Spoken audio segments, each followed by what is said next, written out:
One of the most asked Git questions on Stack Overflow is this: should I use merge or should I use rebase?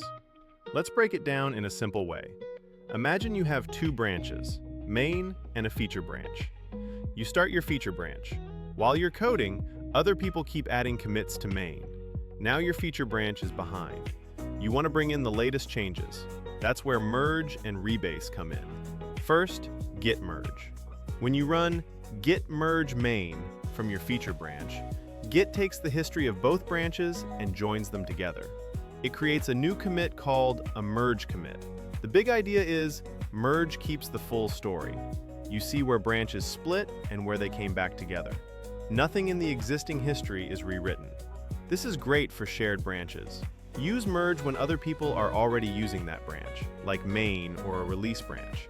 It's safe and easy to understand. The downside is your history can look a bit messy with lots of extra merge commits. Now, git rebase.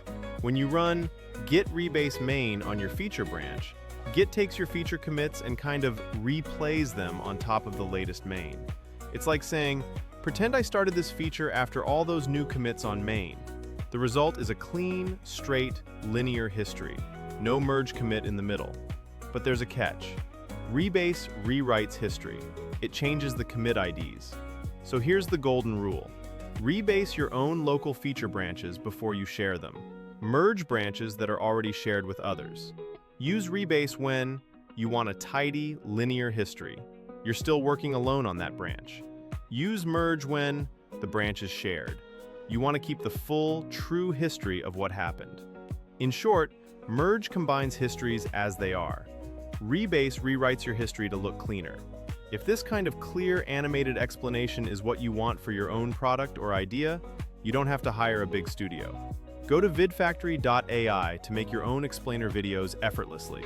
Just type your topic, customize a bit, and let the tool do the heavy lifting.